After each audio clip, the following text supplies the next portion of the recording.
Hi there, welcome back. Today we are taking out our sketchbook for another study session, and today we are diving into horses. I have drawn quite a bit of horses in the past, a lot more than probably any other animal, I think.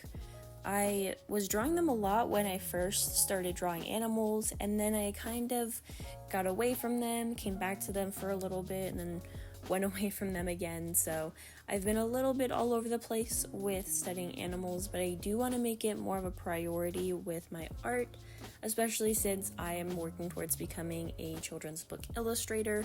So I need to be able to draw a lot of different animals. Today's studies were very lazy. To be honest, I had no interest in studying today, in doing any drawing. I just didn't want to make anything. I was being really lazy, and I didn't even want to pull out my sketchbook. So it was really difficult for me to get started, but once I did, I was just going with the flow. I pushed past not wanting to do this, and I think that it actually turns out for the better. Going into this very first one, I tend to be very stiff with my first study of the day, so while I was really struggling with this one, I tried not to let it get to me too much.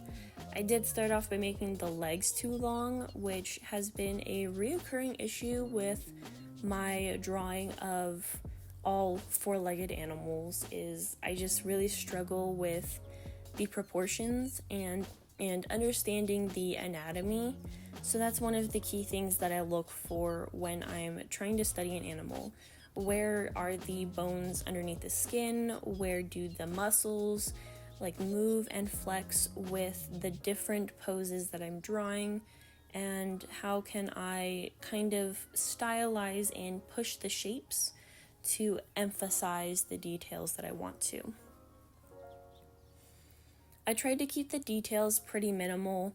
A lot of the horses were different colors and different patterns, but I really focused on just getting the basic shading of the scene, making sure that I was being aware of the lighting in the scene so that I could pay attention to how to shade horses when I draw them in the future. I didn't pay too much attention to the hair. I just made sure it was darker than the general animal and could be distinguishable for the future.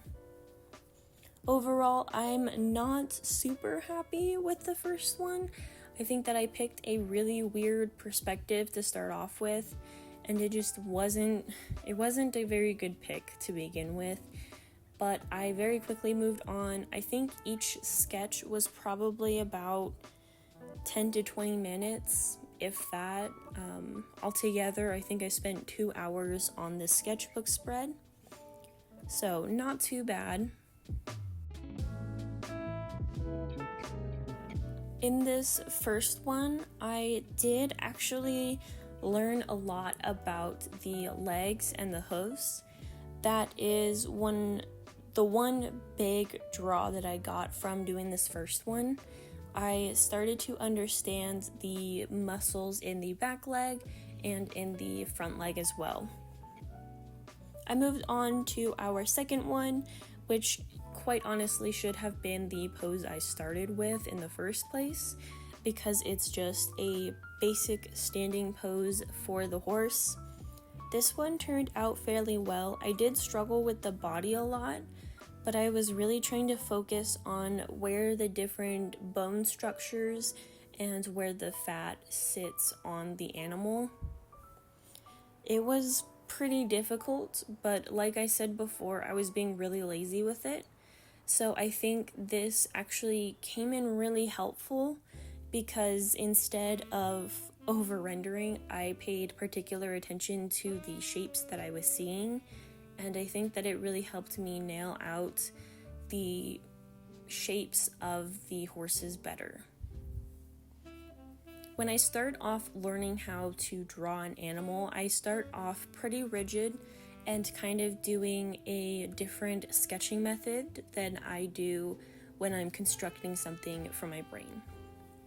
I start off by trying to get the shapes from the reference photo by using straight lines and trying to copy the proportions within the photo.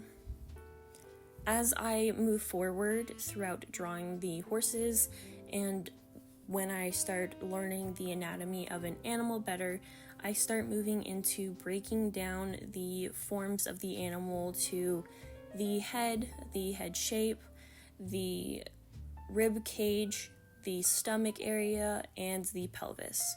Those are kind of like the basic building blocks of an animal. And then the arms and legs are going to be different, and animals have very different necks.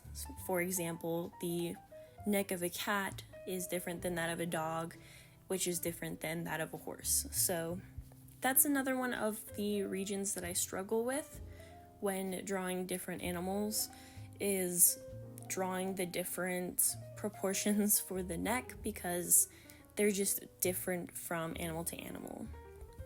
The things that come easiest to me is when I can cross compare between different animals for different parts of the body. So when I'm drawing the legs of a horse, if I can figure out ways to compare it to the legs of a dog or the legs of a person, finding out where those different bones sit underneath the skin, it helps me understand how to construct that animal. I don't know if that makes any sense, but that's kind of how I try to work this out in my brain. I try to compare each body part to the body parts of animals that I'm already familiar with drawing. Once I finished up with our second study, I was actually pretty happy with it. I had a lot more fun drawing the hair. I made it a little curlier than normal, and I felt that made the horse look a little cuter, so I moved into a portrait on the little gap on the left side. Having at least one portrait on the page where you focus solely on learning the anatomy of the face feels so vitally important for each animal. When I did the St. Bernard studies, I was struggling so much with understanding how the faces of dogs even worked until I finally did the little portrait. And you can very clearly see that if you go back and watch the beginning of the video. That very first study, the head looks terrible because I didn't understand how it worked. I didn't understand the forms or the bones. Really key details within a head that I'm trying to focus on when I'm drawing different animals is finding the bone structure. And I do this by identifying where the jaw is, because the jaw goes from underneath the mouth and it goes up and connects to the ear. So that indicates where the ear is and then helps to indicate where the mouth is. Another one is the cheekbones and the eyebrow bone. They're pretty prominent in most animals, and it helps you understand the placement of the eye as well as the shading around it. If you don't know where these bones are, then you're gonna have a much harder time learning how to shade the faces of these animals. And then lastly, the bridge of the nose, which is going to be a lot more obvious in animals like horses or dogs where they have a longer snout. Those are like the defining features of a mammal's face, so they're key parts that I try to think about when I go into drawing any animal. This really helps to inform how I continue to draw this animal, especially in upcoming studies. Once I finished up this portrait, I moved on to the next page where we have a bit of a more dynamic pose for our last ones. So our fourth pose is of a horse kind of up on its hind legs, and this one was so incredibly difficult to draw, but it was also the most informative on the structures of the horse. I learned a lot about how the legs work, both the back and the front legs, and I also learned a lot about how they attach to the body and how the different forms interact with each other.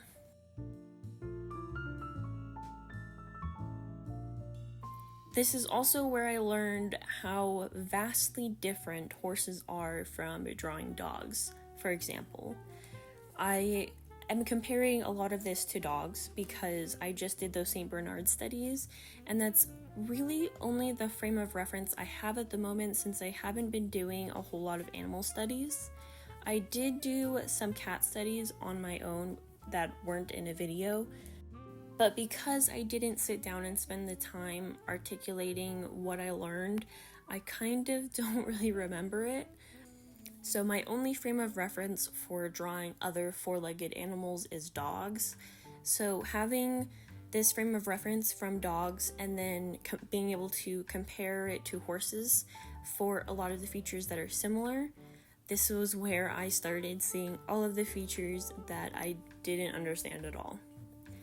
Going into this one with drawing the head, I struggled so much because in my brain, I was trying so hard to make the face of a dog work for the horse, and obviously that's not how it works.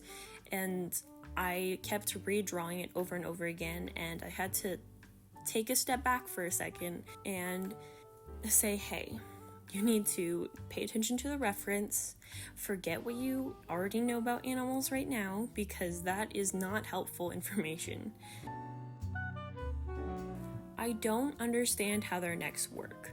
I don't think I ever will. But it was really confusing, so this was a really difficult one.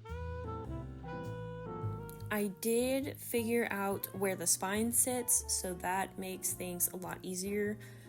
Now for this last one, I did not give myself enough space, so it kind of looks like a miniature horse, which is fine. It's okay. It just looks a little extra chunky. By the time I got to this one, I was feeling pretty confident.